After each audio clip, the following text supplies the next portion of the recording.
I am Couch Goop, and this is a new 5 more Couch Co-op and Splitscreen compilation, episode 32. Let me just explain a little bit about what 5 more actually is. It's me sort of grabbing a handful of Couch Co-op games across the landscape over a period of months. They're not all stellar, some are great, some are worth talking about, so there's a bit of a spectrum here. And we are looking at a turn-based hot seat game, and this is a very interesting genre. Pure time ago, well, 2002, there used to be this game around called Laser Squad, and it was a sort of harkback to an older Spectrum Amiga game, and it was turn-based and extremely clever because you would both take your turns separately, and then the game would blend those together and give you an outcome. And you could email the turns to each other. It was a crazy time. It was before a lot of decent split-screen games were around, so hot seat turn-based gaming was totally a thing over on PC. What is Panzer Corps 2 all about? Have I played the first one? No. And this is just like, I'm gonna say Gladius, maybe Humankind. It does have a hexagon system, but as you can see, there's routes, and it's quite logistics based. You've got to make sure your army's being fed, and you can't deviate from a lot of the road positions with certain vehicles. It's really cool and tactical and quite chill. It's mellow. There's not like crazy battle noises and sounds. You can sit back and have a real strategic time, but you have to make sure your mate goes away every time there's a turn switch screen, which is not going to be to everybody's taste. I like the idea of it being almost a Company of Heroes 2 turn-based clone, where you can sort of simulate a massive tank battle and use artillery. One of the attractive things is the aircraft and their reach and how that works with the scenarios. They're all pretty steeped in actual Second World War battles, so it's a hell of a history lesson as well as a decent turn-based game.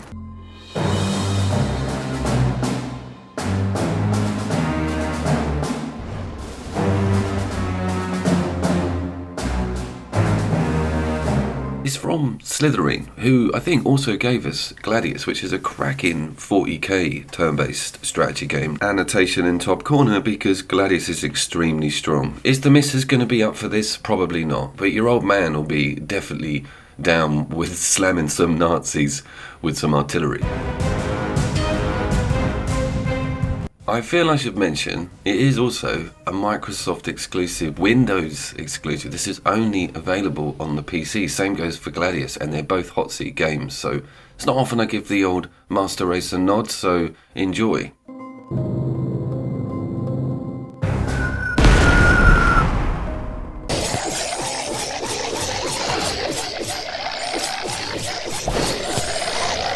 Ghostlaw. This one, again, just as I'm going on about PC exclusives being a rarity on the channel, this one Windows only at the moment. It's in preview stage and it's on Game Pass, and it's super interesting.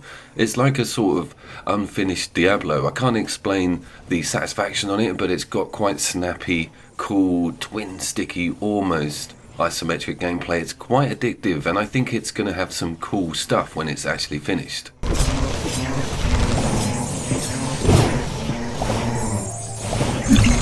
It's one of those ARPGs that wants you to keep the finger on the button and just swap in and swap out new weapon types and bigger damage. You'll get something that then gives you health buffs, and this is a very competitive market. There's just hundreds of games that do this, and couch co-op as well, but this one's new. It's got a nice pixelated look. It's quite tranquil in the hub, and the art's really funny. There's real food in the canteen, pictures of, and some quite dubious names on the translations.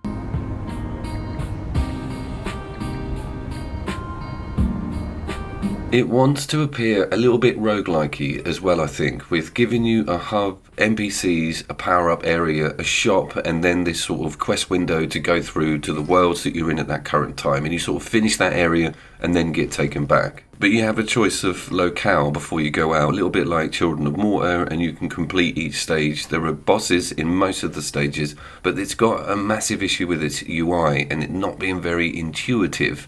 Quite confusing. It's difficult to drop things and pick things up and work out what stuff does. There's this whole like hieroglyphs system which is still a little bit baffling for me, and that relies on those hotkeys that you can see running across the bottom of the screen, and there's like 5 slots each for the characters, so there's a massive area of build and expansion on your specials, hotkeys, and making yourself quite formidable.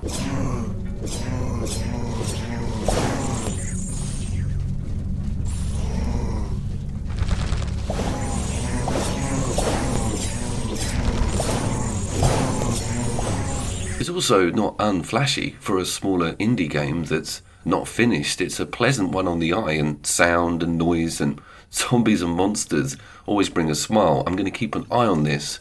Ghost Lore is not terrible, and it's definitely got room to be a really awesome ARPG.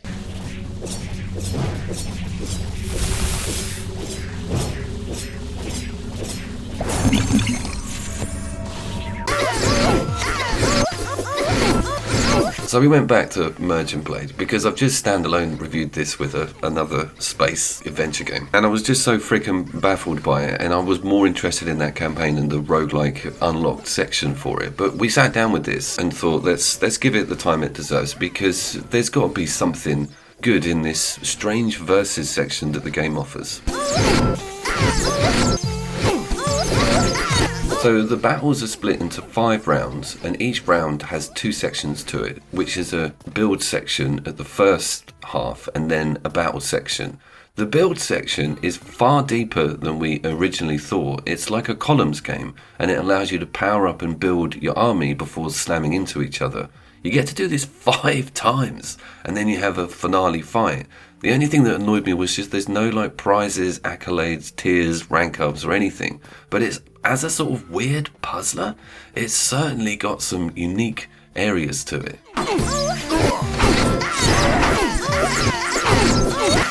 Some of those voice samples are going to get the neighbours' gins wagging. I wouldn't play this one at full volume. It isn't the most pleasant sounding game. It's just in your face quite a lot with its looks, its gameplay and its sound. But there's no harm in having a little dabble with this. I will say it's the first console game to feature on this 5 more list, being on the Xbox, but not on the Sony side. So yeah, sorry Sony, you're going to get sorted out in a minute, don't you worry. Can you explain a little bit better what we're looking at here? Yeah, the tiers are like in the looks of the little soldier dudes, and there's the black helmeted and the green ones, which are particularly high rank, and you get them by merging, hence the title, together other ranks. And of course there's tiers to some healers which make that weird noise, but it goes further. You get some really awesome top tier characters to smash against each other.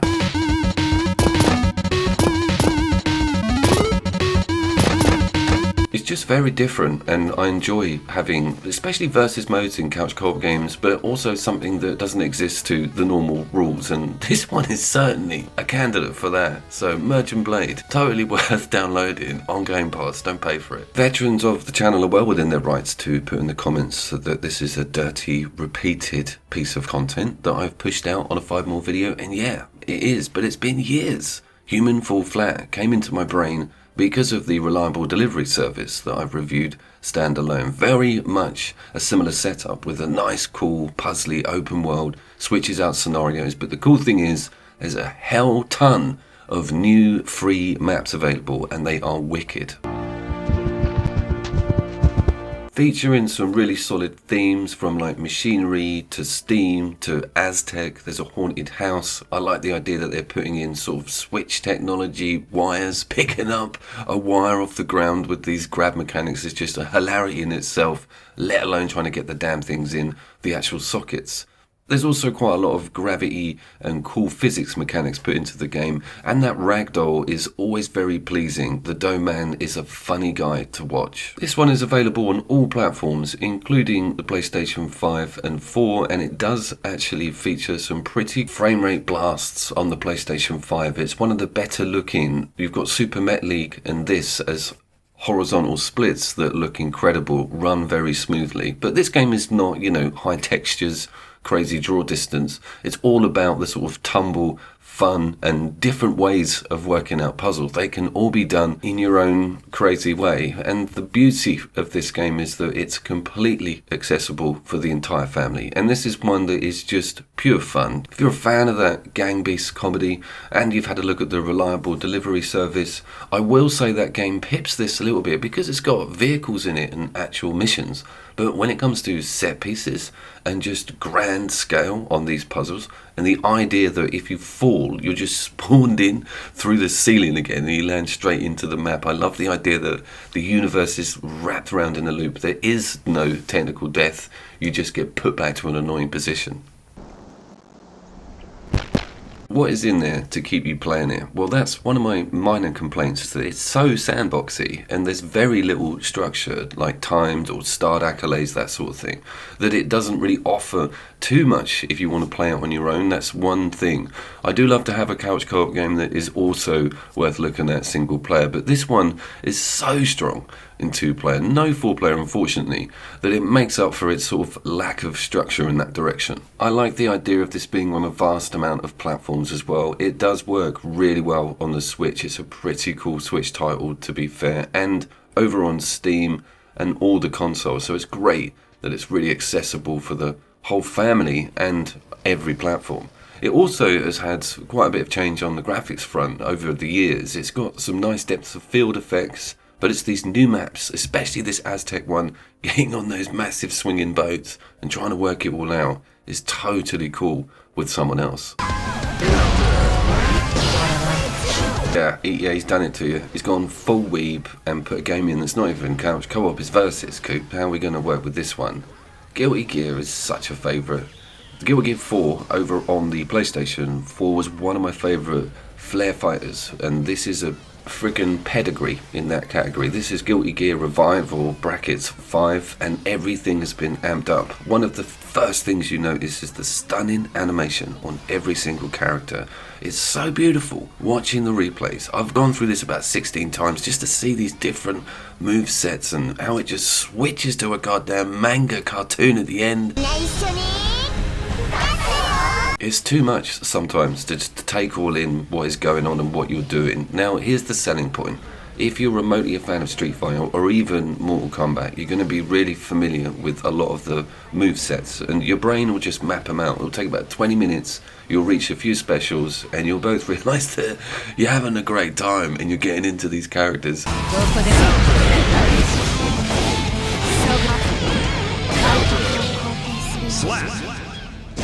And the noise of it, that anime metal, how can a whole genre of music have the same drums in it? But it's cool because it goes with the aesthetic. You're just like blinded by it all. They've put in like these new flashy counter moves, and you have a tension meter still. There's a strange setup with a lot of the pushback specials. It's a quite deep game, and I have a stick which I can't bloody use over on the PlayStation 5. It's also got one of the most self-indulgent anime stories attached to the campaign.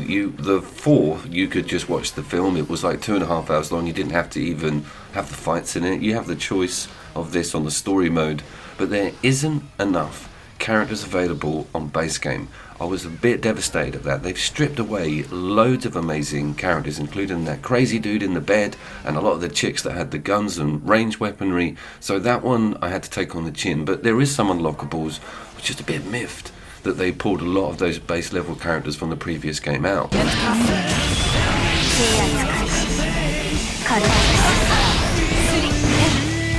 There are still some familiar faces around, including the Doctor and of course Soul, bad guy, whatever he is, and the diorama is still there. There are clearly people who are massively more obsessed with the characters in this game than I am, because that diorama is suspiciously too deep with what you can do with all the characters and how you can just perv over them all for hours in these weird positions. That one is something I'm not into.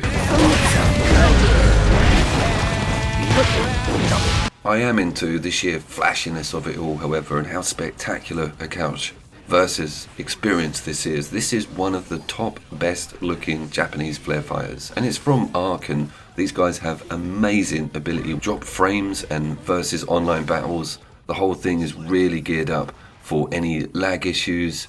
These people take this online mode very seriously, but it's cool if you're both inexperienced with the game and you just want to see some great animations, play as some extremely hilarious characters, and see some specials that you just couldn't dream up if you tried.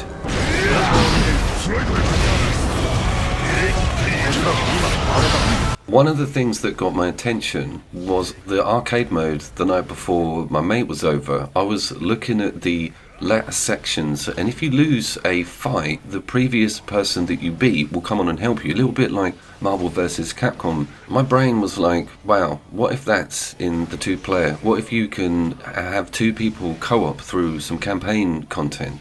Of course not, no way. But it is a little bit too busy, and you do just smash the crap out of the opponent. Very cool on single player content this game. Guilty Gear Strive, complete no-brainer, and Game Pass.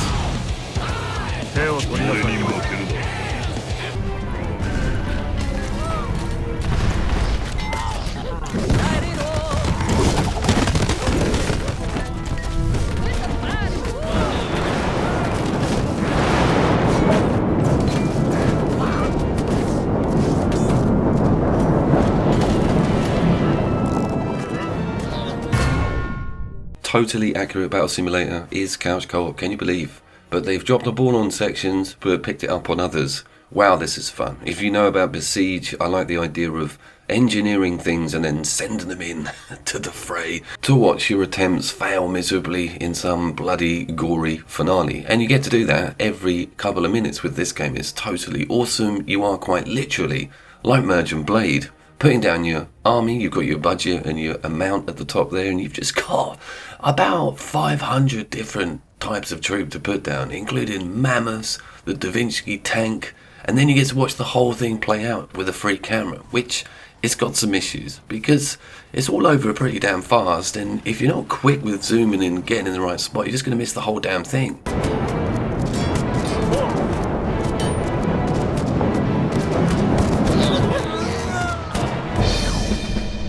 It also doesn't allow you to simultaneously position your army with the other player sitting there. They have to watch you put down every damn thing and then you pass over to them. So you don't technically even need 2 pads.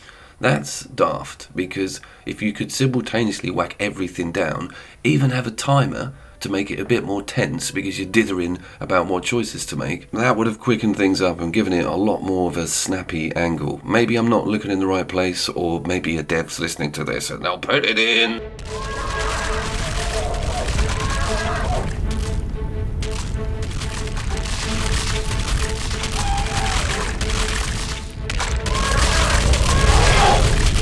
But you will be amused. Oh my god. If you have the chat and say, well, let's just try out pirates. The pirates are like pistol packing lunatics that have got muskets and swords. They don't mess about. And if you start putting horses in with cannons, you can even put little snipers on some of the trees cheekily, and that would be something that the other player wouldn't notice if they were putting down their troops at the same time as you. That's one thing, is that the second player just gets to totally counter you because they scrutinise what's going down.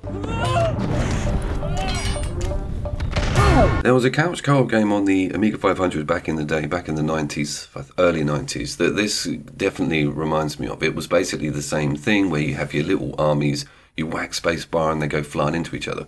But you did have autonomous control over certain things in North versus South. With this, it's very much hit and hope, sit and watch. But once you start getting a rhythm going and you beating the other guy because they've made a change and you've got to counter that, it gets really interesting because there's mages and there's some very scary, weird necromancer demon spawn classes.